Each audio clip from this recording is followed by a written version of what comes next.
इसके कुछ महत्वपूर्ण क्वेश्चंस के आंसर्स देखेंगे। इसकी पहले की क्लास में मैंने आप लोगों को सूर्य के पद की पूरी एक्सप्लेनेशन बता दी थी और कठिन शब्दों के अर्थ भी बता दिए थे। साथ ही कवि का पूरा जीवन परिचय मैंने आप लोगों को बता दिया था।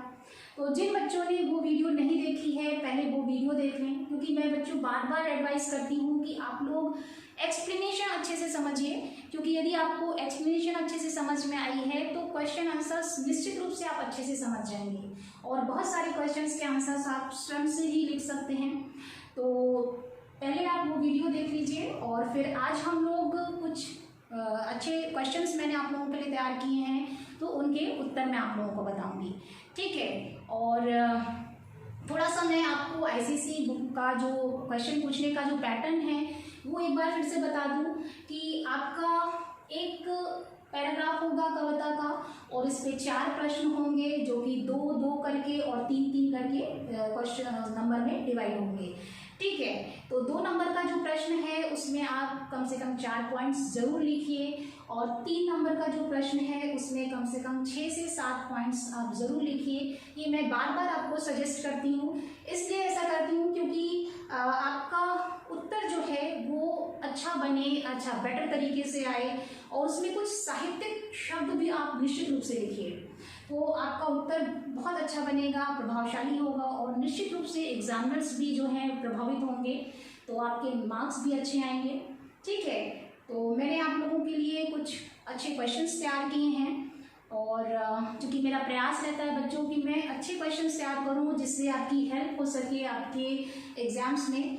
तो हम लोग स्टार्ट करते हैं कुछ महत्वपूर्ण क्वेश्चंस के आंसर्स। सूर्य के पद, कुछ महत्वपूर्ण प्रश्नों के उत्तर। पद्यांश 1। जसोदा हरि पालने झुलावे, हलरावे दुलराई, मल्हावे जोई सोई कछु गावई, मेरे लाल को आऊ निदरिया, काहे ना आने सुहावई, तू काहे नहीं बेगही आवे, तो को कान बुलावे, कबहू पलक हरि मोद लेते है, कबहू अधर पर गावे, सोवत जानी मौन भय के रही, करी करी सैन बतावे, ई अंतर अकुलाई उठे हरि, जसुमति मधुरई गावे, जो सुख सूर अमर मुनि दुर्लभ, सो नंद भामिनी पावई। पद्यांश से संबंधित प्रश्न है, उपर्युक्त पंक्तियों में कौन किसे सुलाने का प्रयत्न कर रहा है। उत्तर है, उपर्युक्त पंक्तियों में माता यशोदा बालकृष्ण को सुलाने का प्रयत्न कर रही हैं। अगला प्रश्न है, माता यशोदा बालकृष्ण को सुलाने के लिए क्या क्या यत्न करती हैं। उत्तर है, माता यशोदा बालकृष्ण को सुलाने के लिए उन्हें पालने में झुलाती हैं, पालने को हिलाती हैं, बालकृष्ण को लाड करती हैं, पुचकारती हैं और जो कुछ भी उनके मन में आता है उसे लोरी के रूप में गाती रहती हैं ताकि कान्हा सो जाएं। वह बालकृष्ण को सुलाने के लिए निंदिया रानी को उल्हाना भी देती हैं और सभी लोगों को शांत रहने का संकेत करती हैं, अर्थात वह हर संभव प्रयास करती हैं कि किसी भी प्रकार से बालकृष्ण सो जाएं। अगला प्रश्न है, बालकृष्ण पालने में झूलते हुए किस प्रकार की चेष्टाएं कर रहे हैं। उत्तर है, बालकृष्ण पालने में सो रहे हैं, कभी वह अपनी पलकें बंद कर लेते हैं और कभी अपने होठों को हिलाने लगते हैं, अर्थात फड़काने लगते हैं, और जब माता यशोदा उन्हें सोता हुआ समझकर मधुर लोरी गाना बंद कर देती हैं तब वह फिर से व्याकुल होने लगते हैं। तत्पश्चात माता यशोदा फिर से लोरी गाने लगती हैं। इस पद में सूरदास जी ने सोते हुए बालकृष्ण की विभिन्न चेष्टाओं का सुंदर और सजीव चित्रण किया है। तो बच्चों, इस उत्तर में आप अंतिम की ये पंक्ति, सूरदास जी ने सोते हुए बालकृष्ण की विभिन्न चेष्टाओं का सुंदर और सजीव चित्रण किया है, ये पंक्ति कीवर्ड्स के रूप में अपने उत्तर में अवश्य लिखिए। अगला प्रश्न है, जो सुख सूर अमर मुनि दुर्लभ, सो नंद भामिनी पावई, पंक्ति का आशय स्पष्ट कीजिए। उत्तर है, जो सुख सूर अमर मुनि दुर्लभ, सो नंद भामिनी पावई, पंक्ति का भाव है कि बालकृष्ण सोते समय भिन्न भिन्न क्रियाकलाप कर रहे हैं और सोते हुए उनकी छवि अत्यंत सुंदर दिख रही है, जिसे देखकर माता यशोदा को अन्यतम सुख की अनुभूति हो रही है। माता यशोदा को यह मातृत्व सुख सहज ही प्राप्त हुआ है, अर्थात बालकृष्ण के पालन पोषण करने का सौभाग्य उन्हें सहज ही प्राप्त हुआ है। यह सुख देवता और ऋषि मुनियों के लिए भी दुर्लभ है, अर्थात कठिन तप आदि के पश्चात ही प्राप्त भी नहीं होता है। प्रस्तुत उत्तर में बच्चों आप ये पंक्ति अवश्य लिखिए। अन्यतम सुख की अनुभूति हो रही है तथा मातृत्व सुख, ये शब्द भी आप कीवर्ड्स के रूप में अपने उत्तर में अवश्य लिखिए। पद्यांश 2।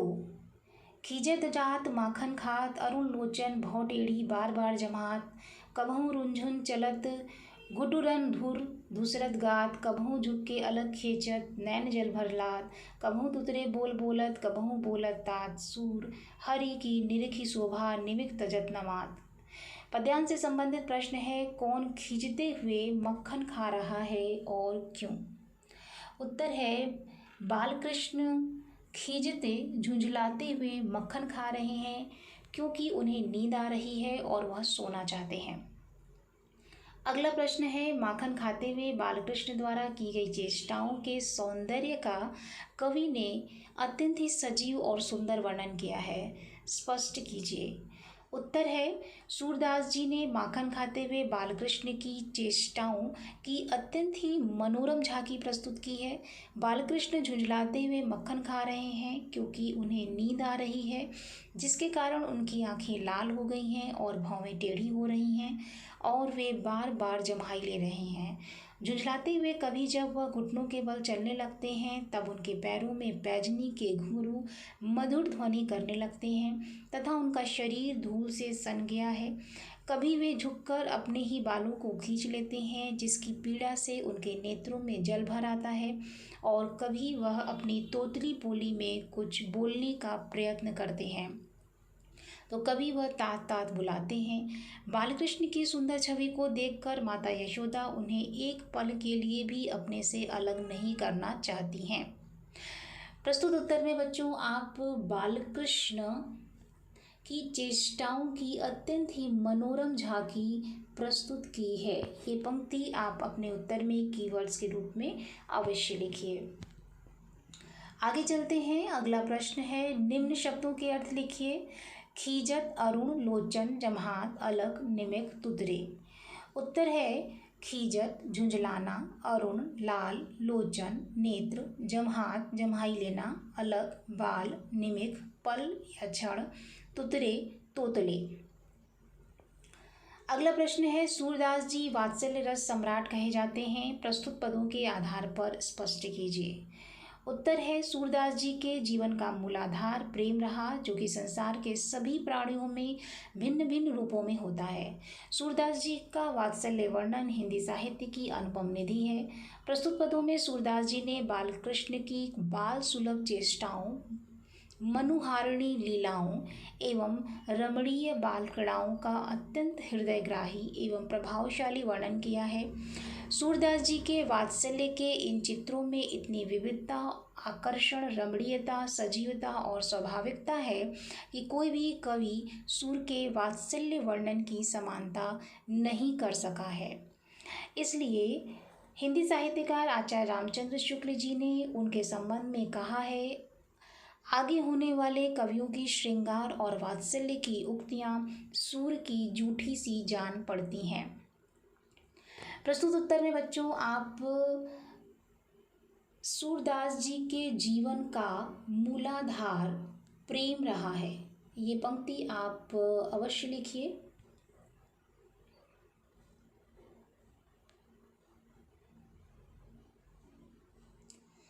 और दूसरा, यहाँ पर बालकृष्ण की बाल सुलभ चेष्टाओं, मनुहारिणी लीलाओं और रमणीय क्रीड़ाओं का, बाल क्रीड़ाओं का अत्यंत हृदयग्राही एवं प्रभावशाली वर्णन किया है। ठीक है, तो ये दोनों पंक्ति आप अवश्य लिखिए। साथ ही यहाँ पर आकर्षण, रमणीयता, सजीवता और स्वाभाविकता, ये सभी शब्द जो हैं आप कीवर्ड्स के रूप में अपने उत्तर में अवश्य लिखिए। पद्यांश 3। मैया मेरी चंद्र खिलौना लय हो, धौरी को पैपान न करी हूँ, बेनी सिर न गुथाई हूँ, मोतिन माल न धरी हूँ, उर पर झुंगली कंठ न लय हूँ, जय हो लोट अबही धरनी पर तेरी गोद न आए हूँ, लाल कहे हूँ नंद बाबा को तेरो सुत न कहे हूँ। पद्यांश से संबंधित प्रश्न है, उपर्युक्त पंक्तियों में कौन किससे रूठ जाता है और वह क्या लेने की जिद कर रहे हैं? उत्तर है उपर्युक्त पंक्तियों में बालकृष्ण माता यशोदा से रूठ जाते हैं, बालकृष्ण चंद्र खिलौना लेने की जिद कर रहे हैं, बालकृष्ण ने चंद्रमा देखा है तथा उसके सौंदर्य पर मोहित हो गए हैं और वह उससे खेलना चाहते हैं। यही कारण है कि वह अपनी माता से चंद्र रूपी खिलौना लेने की हट कर रहे हैं। अगला प्रश्न है उपर्युक्त पद में बालकृष्ण अपनी हट पूरी करवाने के लिए माता यशोदा को किस प्रकार की धमकियां दे रहे हैं? उत्तर है बालकृष्ण को चंद्रमा खिलौने के रूप में चाहिए और वह अपनी माता से इसके लिए हट कर रहे हैं।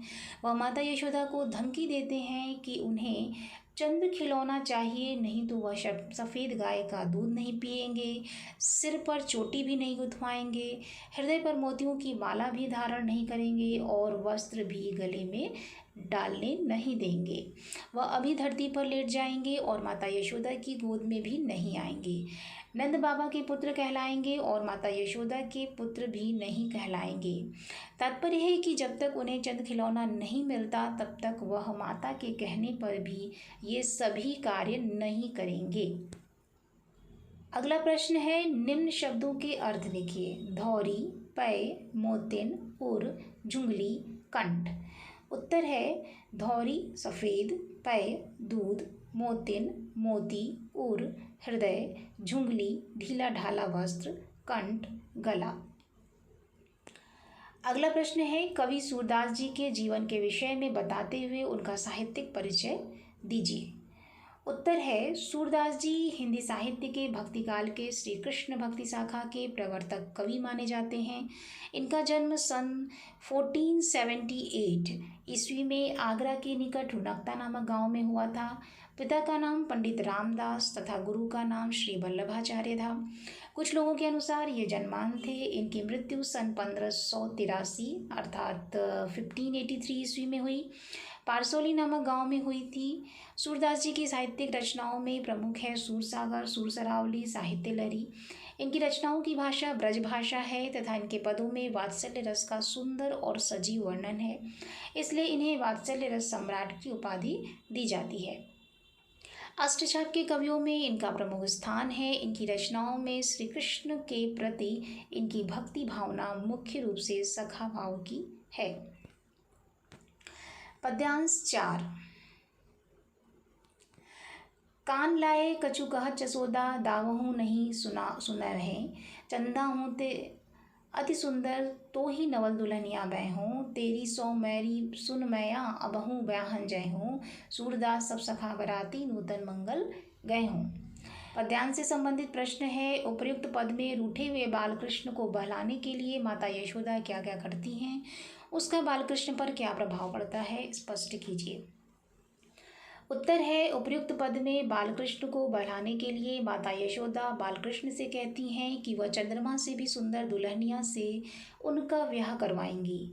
इस बात को सुनकर बालकृष्ण बहल जाते हैं तथा वह अपनी माता से अभी ही चंद्रमा से भी सुंदर दुल्हन से ब्याह रचाने की बात करने लगते हैं।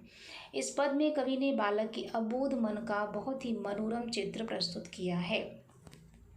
इस उत्तर में बच्चों कवि ने बालक के अबोध मन का बहुत ही मनोरम चित्र प्रस्तुत किया है। ये पंक्ति आप अवश्य लिखिए, ठीक है। ये कीवर्ड्स के रूप में ये पंक्ति आप अवश्य लिखिए।